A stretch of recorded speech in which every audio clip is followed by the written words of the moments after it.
We are talking about this now and the impact across the world. Bob Nardelli, let's talk about this appeasement that we're talking about. Now, we know that this administration has appeased Iran all of these years, but now we're actually talking about money that has made its way directly to Hamas. Yeah, it's really absurd to listen to this. You got the $6 billion sitting in Qatar that they've talked about. I think today is when the embargo lifts on Iran, on the ability to move missiles back and forth and supply, arms once again. This is something that happened with Kerry and Obama administration. Yeah. So it's just it's very confusing to the average person with common sense how all this stuff is happening. Exactly. And from day one, this administration has been trying to defend that $6 billion, Stephanie. It's really hard to defend given the fact that they just unfroze that money a month ago. 100%. I mean, they talk about peace through strength. We're seeing turmoil through weakness. That's right. Since the Afghanistan invasion, the whole world has erupted in turmoil in various regions, and it's a scary time.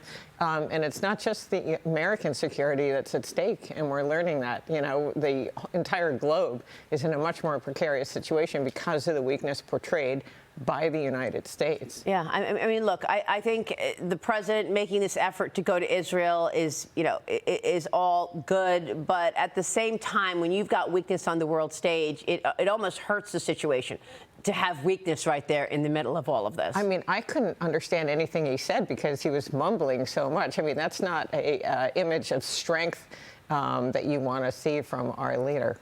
Yeah, unfortunately, you don't want to criticize the president when he's on foreign land, but we're all watching this, and our adversaries are watching this as well.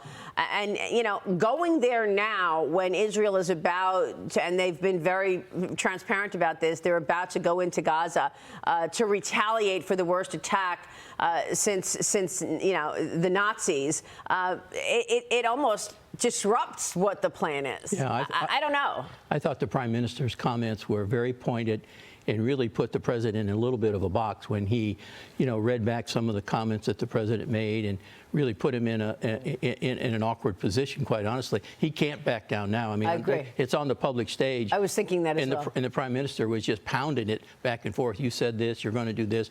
You got, 2 aircraft carriers on their way there or already there. So he's put us in a really tough position, I think, maybe rightfully so. You and I have talked a lot about the lawless society here in the United States. Now we have it on the global stage, Stephanie, as you said. Yeah, I mean, look, President Biden, we hope he gets home and safely and there's no incidents here.